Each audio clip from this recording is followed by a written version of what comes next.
saya ingin ambil government public relations satu contoh, humas-humas yang Bapak Ibu kerja di dinas, di perguruan tinggi negeri, di rumah sakit dan seterusnya. Ternyata kita ini harus mampu menangkap berbagai isu yang berkembang di publik dan memberikan respon yang tepat. Nah, tadi di depan sudah saya sampaikan, kita harus punya kepekaan terhadap apa ini isu yang sedang berkembang dan bagaimana kita merespon. Day by day, hours by hours, bahkan menit by menit gitu ya. Jadi ini harus kita kelola terus dan kemudian karena kita ini melibatkan humas itu tidak hanya kerja sendiri, humas punya bahan dari top leadernya, humas punya bahan dari ada regulasi yang dibuat, humas punya bahan kolaborasi dengan pihak lain yang sejenis atau yang menjadi kolaborasi kita. Jadi melakukan koordinasi itu menjadi bagian dari kegiatan kita. Jangan kita menjadi Superman, seolah-olah humas itu nggak usah kolaborasi, bisa tahu semuanya. Nggak mungkin, kita harus hunting, harus set untuk melakukan koordinasi, termasuk kemudian mengemas, menyampaikan informasi tentang kebijakan yang ada di berbagai channel. Jadi kita sekali lagi ini membutuhkan nanti pelatihan khusus, pemilihan kenapa milih radio, kenapa milih TV, kenapa milih medsos, kenapa milih kalau medsos itu harus Instagram, kenapa kalau Instagram harus dimuat jam sekian, dan seterusnya. Ya, jadi ini adalah satu teknis di dalam pengelolaan komunikasi publik ataupun komunikasi korporasi kalau di perusahaan yang kita harus didukung dengan banyak unsur-unsur yang saling menguatkan. Nah, komunikasi ini penting karena sebetulnya lanjut kita ingin membangun kalau memang kegiatan kita ini sedang krisis, ini saya contohkan ya, kita pandemi COVID, ini kita harus meminimalisir kecurigaan. Jangan-jangan vaksin ini nggak baik atau nggak melindungi kita dan seterusnya. Ini harus kita yakinkan ketidakpercayaan itu. Ini tanggung jawab siapa? Tanggung jawab humasnya, ya humasnya. Atau perguruan tinggi ini gimana kuliah kok virtual ini nanti nggak bagus. Dan yakinkan bahwa calon mahasiswa Anda itu dengan kuliah di universitas Anda itu meskipun tidak lagi belajar itu harus ketemu tatap muka, tetapi learn how to learn. Jadi bagaimana kita belajar dengan spesifikasi prodinya, tetap saja pembelajaran bisa berjalan dengan baik. Paling tidak akan mengurangi kecurigaan, ketidakpercayaan terhadap institusi pembelajaran kita. Ini satu contoh. Jadi kita harus membangun, mendekatkan hubungan publik dengan bingkai kemitraan yang saling menguatkan dan juga menggelorakan semangat kerja kita untuk mewujudkan cita-cita kita. Tentu kalau perguruan tinggi misalkan yang diambil itu adalah reputasi, rankingnya, baik ranking nasional maupun ranking internasional. Sehingga ini yang saya kira harus kita bangun, harus kita kemas dalam berbagai bahasa misalkan dan juga berbagai media, termasuk juga menjaga visi misi dan identitas kelembagaan. Makanya kalau kita ingin membangun kegiatan kehumasan itu, kita harus melihat visi misinya apa. Jangan semuanya ada di sini. Ini justru nggak jelas. Misalkan saya ingin menjadi research university, misalkan. Ya kuatkan itu dengan komunikasi-komunikasi yang menguatkan tentang research university. Atau teaching university. Atau kewirausahaan university ya. Dan seterusnya. Ini kalau ini universitas. Tapi kalau ini dinas, ya dinas Anda itu arahnya kemana. Ya. Dan seterusnya. Jadi bagaimana komunikasi ini kita harus bangun. Jangan hal-hal yang umum yang akhirnya malah membingungkan.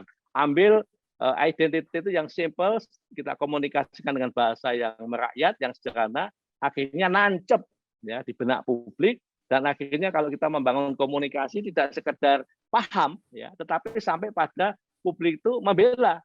Kalau kita dikatakan tidak bagus, misalkan saya ambil contoh, betapa kegiatan kehumasan mobil BMW itu arahnya PR, bukan sekedar marketing. Karena apa? Kalau kemudian dilihat pada berat besinya, sama-sama mobil, mungkin beratnya hampir sama, tetapi karena brandnya tadi, ya, mereknya tadi, ekuitas mereknya tadi, itu akan menjadikan reputasi itu meninggikan jualnya, ya, harganya. Nah, ini yang saya kira menjadi tanggung jawab kita semuanya. Lanjut. Nah, oleh sebab itulah maka ini konsepnya Pak Abraham Lincoln saya ambil, the best way to predict the future is to create it. Jadi kalau kita ingin memprediksi masa depan, ya kita harus mencipta itu. Ya, nah inilah kita harus memahami trendsetter. Trendsetter sekarang ini apa? Ya, saya kemarin mendapatkan informasi dari satu owner lembaga pendidikan bagus di Jakarta. Saya tanya, gimana Ibu dengan kondisi seperti ini, universitas Ibu? Dia bilang, sekarang ini banyak orang yang tidak ke kuliah ke luar negeri, justru sama-sama di luar negeri juga virtual, di Jakarta juga virtual. Dan selama kita bisa melaksanakan sama dengan di luar negeri, orang memilih di tempat kita. Nah, ini men-switch, meng-create strategi komunikasinya bahwa kuliah di Jakarta sama-sama virtual itu ternyata tidak ada ruginya. Dari sisi biaya lebih murah, dari sisi gengsi tidak kalah. Nah, hal-hal inilah yang menjadi tanggung jawab kita semuanya. Mari kita rumuskan. Lanjut. Nah, oleh sebab itulah maka sekarang ini ada ini saya ngambil dari to be a great generation. New mindset ya. Jadi kita ini harus betul-betul jangan fixed mindset yang otaknya hanya diem saja, tapi harus growth. Bahkan kita ini juga harus merubah perilaku, sikap, ya, powerful agile learner. Ya. Jadi kita ini harus jangan menganggap hal-hal yang biasa. Ini dari sisi perilaku maupun sikap. Termasuk akhirnya melahirkan new skill. Ya. Sekarang ini kita harus paham komunikasi kayak humas ini profesi yang baru yang menarik. Kolaborasi, kita membangun stakeholder tadi menjadi bridge dan listen, itu menarik strategis. Membangun kreativitas tidak hanya out of the box gitu ya. Kalau saya ingin sarankan kepada teman kita semuanya, kalau perlu no box. Jadi orang tidak berpikir itu akhirnya kita mencipta sesuatu yang baru. Jadi kita membangun new skill, bahkan yang terakhir itu critical thinking. Jadi kita harus punya kemampuan untuk problem solving. Jadi kalau ada ini solusinya ini. Jadi otak kita ini sudah problem solver ya kita itu. Nah, termasuk juga karena kita era digital, kita harus memahami new literasi. Bagaimana kita memaknai data, ya, bagaimana kita memaknai teknologi. Teknologi itu tetap harus kita kendalikan. Kita jangan dikendalikan oleh teknologi. Termasuk media. Ya, media itu ternyata macam-macam sekarang. Dan yang tidak kalah pentingnya adalah literasi terhadap humanity, kemanusiaan. Nah, di Jepang sudah berkembang new literasi ini sampai pada society 5.0 ya 5.0 yaitu super smart society. Jadi masyarakat itu tidak sekedar pintar menggunakan berkolaborasi dengan robot dengan macam-macam, tetapi kita punya humanity, kemanusiaan. Tetapi akhirnya kemanusiaan itu melahirkan satu kemampuan mengendalikan software yang kita ciptakan. Bahkan yang terakhir new practice ya. Jadi kita ini betul-betul akan menjadi kreator di sebuah kesempatan-kesempatan yang kita bisa lakukan. Nah, inilah yang saya kira kita bisa lihat kalau kita sudah melekat betul, menjiwai betul, orang humas itu memang ya pemimpin gitu ya. Jadi jangan bayangkan orang humas itu bawahan, orang humas itu ya face to face top leader yang memimpin. Nah, inilah yang saya kira menjadi tantangan kita, Bapak Ibu sekalian. Mari kita optimis dulu ya. Jangan takut, wah gimana nanti saya belum bisa. Kalau kita optimis, itu menjadi energi yang baru yang melahirkan kekuatan pada diri kita. Ya, optimis, selalu berpikir positif, selalu berpikir solutif, itu menjadi cara mindset baru kita tadi ya. Growth mindset. Jangan fix, wah segini mesti susah. Kalau melompat segitu mesti nggak bisa dan seterusnya ya. Nah, lanjut.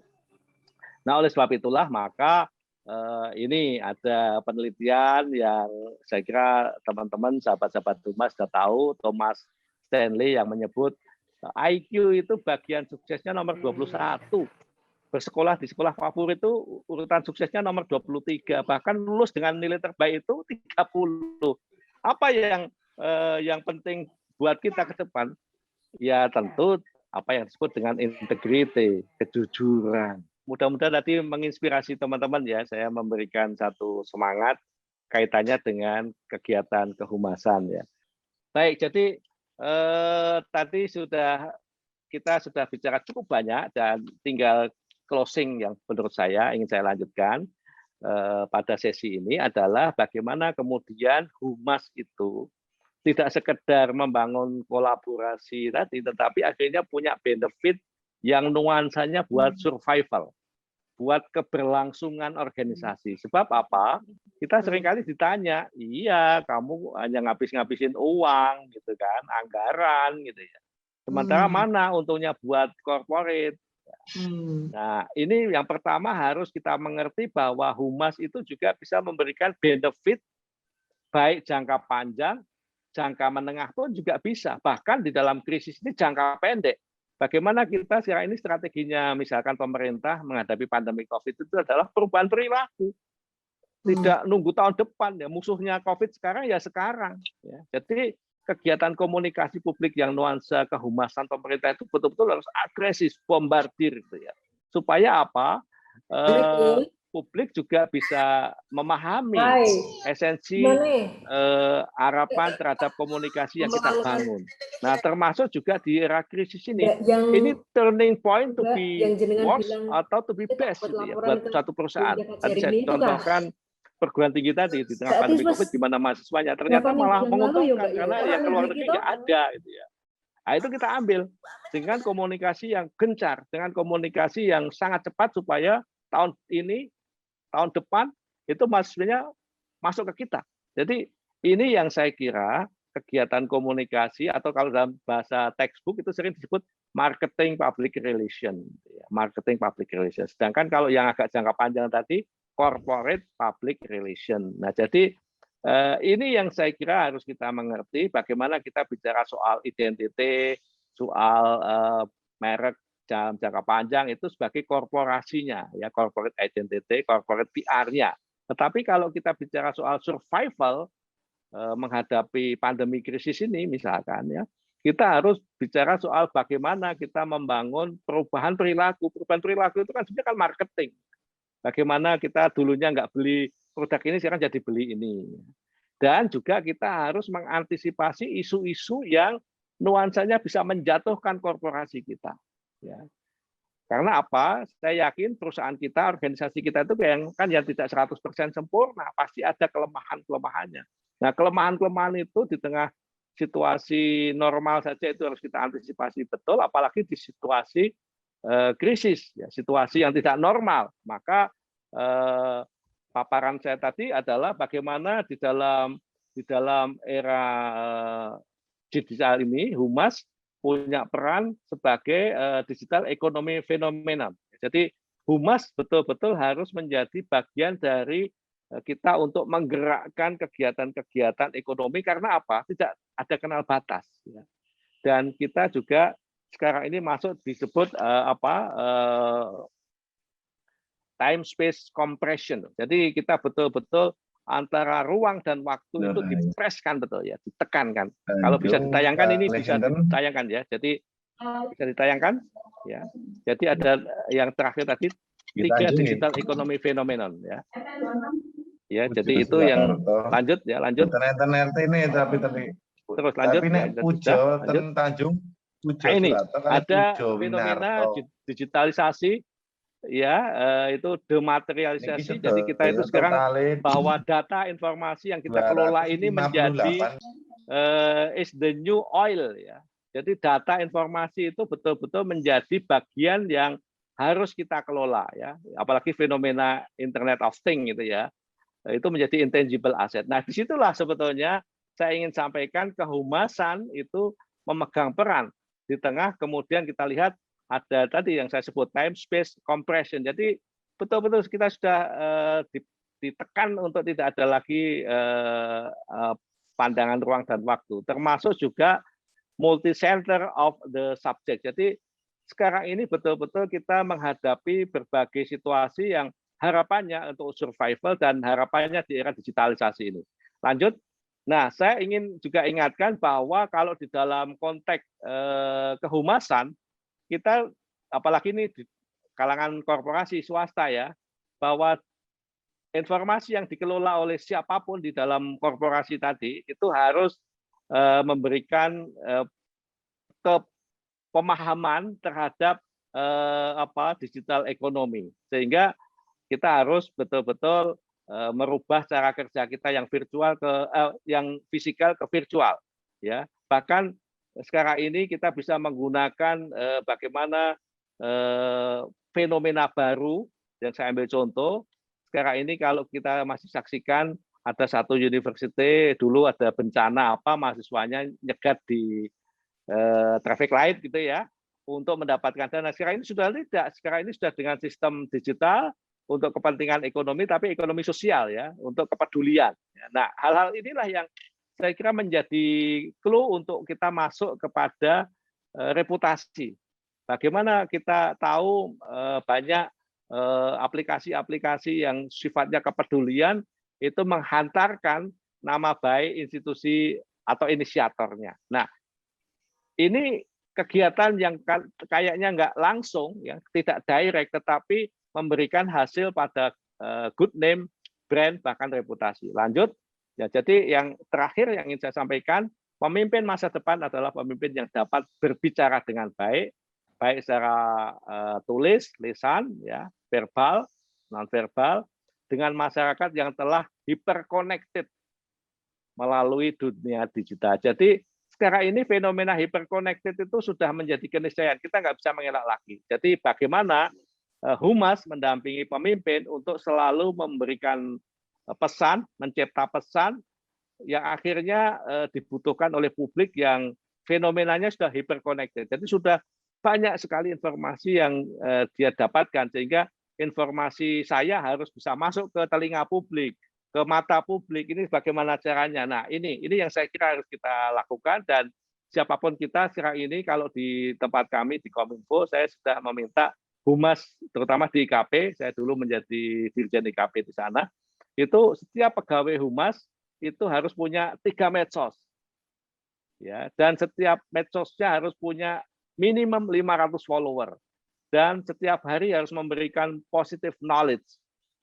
Awalnya memang harus diberikan pemahaman kepada internal stakeholder dulu, karyawan kita. Tetapi setelah itu, dia akan kita apresiasi, kita beri penghargaan yang mau menjadi humas pemerintah yang milenial. Dan ini menjadi bagian ekosistem yang harus kita bangun. Bayangkan kalau setiap kegiatan kita kuliah di kampus misalkan, itu mahasiswanya diminta mengupload di medsosnya tentang pembelajaran di kampusnya.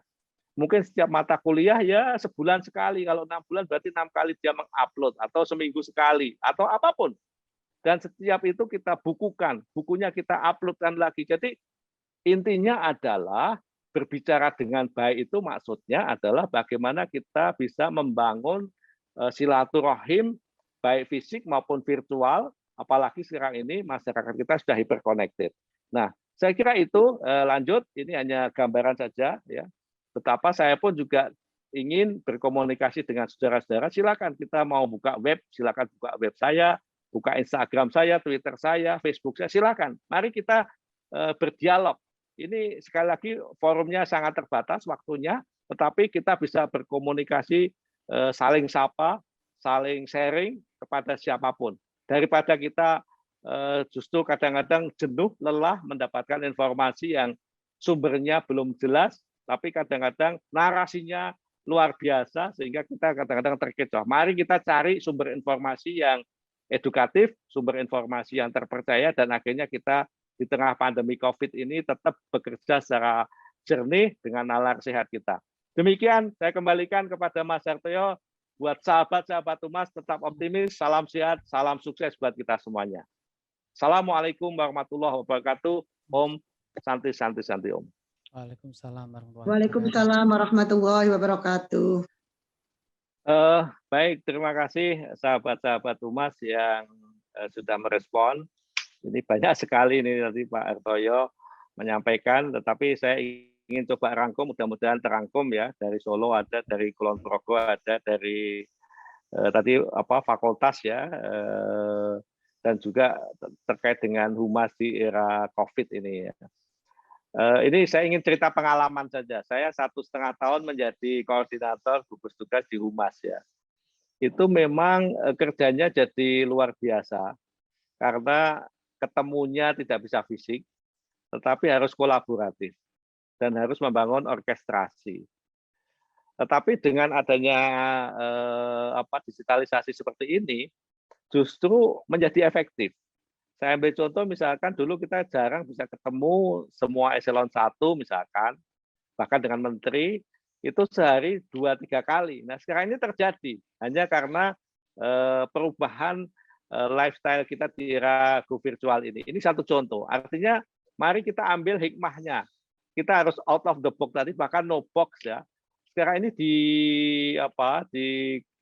korporasi itu juga meetingnya menjadi sangat efektif karena kalau sudah dengan Zoom itu harus tepat waktu.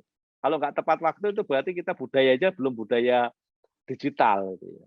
Nah, ini kan menjadikan kalau dulu kalau kita ketemu fisik, waduh kalau rapat nunggu 20 menit, 30 menit itu biasa. Nah, ini kultur baru yang kemudian harus kita ambil, termasuk di dalam koordinasi komunikasi. Nah, yang susah adalah memang masyarakat kita ini sejak awal saya punya pengalaman kalau ditegasi marah, tapi kalau nggak ditegasi nerjang, gitu ya. Itu kalau dalam komunikasi publik lah ya. Nah, sehingga kita harus betul-betul membangun komunikasi dengan pendekatan lokal.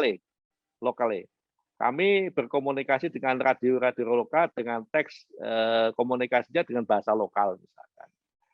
Atau kalau tadi dikatakan beliau ini di Solo gitu ya, mungkin punya profesi tertentu ya gunakan pendekatan lokal ya. Jadi kita membangun konten dengan muatan lokal, dengan frame lokal sehingga komunikasinya mengena. Ya, kalau dalam dulu Pak Harmoko itu ya almarhum itu komunikasi sambung rasa itu ya, komunikasi yang ya adu rasa itu ya, rasanya sing pas yang mana.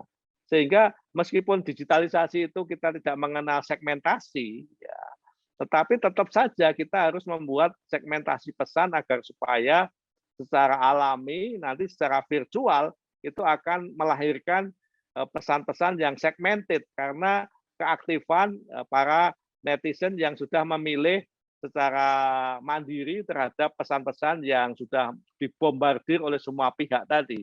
Nah, ini yang saya kira justru kita jadikan packaging baru untuk membangun pesan-pesan kehumasan yang bisa langsung disambungkan atau tersambungkan oleh segmen kita. Termasuk juga tadi misalkan bagaimana kalau ini agak beda ini ya, peran di fakultas. Mari kita jangan pendekatan struktural dalam dunia kehumasan itu. Seperti tadi saya contohkan, saya pun juga meminta semua peranata humas itu aktif bermedsos. Jadi buat Anda yang humas di fakultas, ya aktiflah medsos Anda. Apalagi kalau tim-tim yang ditugasi punya follower banyak. Itu bisa mengalahkan universitasnya dan tidak apa-apa. Saya yakin kalau humas universitasnya juga memahami kehumasan yang kolaboratif, maka itu juga menjadi hal yang sangat menguatkan buat institusinya. Jadi kita jangan berpikir kotak-kotak, holistik tadi ya. Jadi otak orang humas harus holistik. Nah, itu yang bisa saya sampaikan dan itu harus dikomunikasikan. Jangan sampai salah paham. Kalau salah paham juga nanti malah kontraproduktif. Nah, kembali kemudian yang terakhir tadi PDAM. Ini pemerintah juga sangat paham. Sekarang ini banyak UMKM ya kesulitan ya, bahkan PHK banyak gitu ya. Dan kita akhirnya menjadikan infrastruktur yang mulai kita adakan secara masif ini harus dijadikan di hilirnya menjadi kegiatan ekonomi. Makanya Pak Presiden bisa mencanangkan bangga buatan Indonesia, bangga buatan tetangga. Mekanismenya adalah memintarkan orang-orang yang bergerak di bidang user, konsumen. Ya, tidak hanya produsennya. Kalau produsen PDAM mungkin secara institusi lebih cepat, tetapi konsumen atau calon konsumen PDAM itu yang harus kita edukasi. Nah, ini yang saya kira harus kita bangun bersama-sama. Jadi sekali lagi mari Bapak Ibu Humas PDAM, mari kita tunjukkan bukan Bapak Ibu mengedukasi institusi PDAM-nya, tapi mengedukasi calon customer-nya. Gimana caranya? Silakan Bapak Ibu lebih menguasai medannya ya. Tapi pesannya harus pesan yang mengena bahwa minum itu dengan air PDAM itu menyehatkan, bersih dan lain sebagainya. Jadi ini tantangan-tantangan komunikasi, mudah-mudahan bisa membantu kita. Sekali lagi memang komunikasi itu sesuatu yang intangible, tetapi measurable, tetapi bisa diukur. Ya, jadi kalau nanti ada yang tanya, Gimana saya mengukur? Ya cobalah dengan survei khalayak, cobalah Anda tes konsumen Anda atau segmen Anda terhadap kegiatan komunikasi kita ya. Nah, saya kira itu ya, Mas Hartoyo. Silahkan dilanjut. Waktu saya kembalikan. Salam sehat semuanya, salam komunikasi, salam humas buat kita semuanya. Assalamualaikum warahmatullahi wabarakatuh. Om Santi, Santi, Santi, Waalaikumsalam Om. warahmatullahi Waalaikumsalam wabarakatuh. warahmatullahi. Kalau ada yang masih bertanya bisa, Prof? Lewat anu saja ya, lewat chatting saja ya, lewat chatting ya. Boleh. Nanti Ya. kita jawab secara singkat atau lewat medsos. Ya, Ya. lewat di medsos boleh, nanti bisa lewat Facebook, lewat Twitter ataupun apapun ya. Nanti kami sangat terbuka.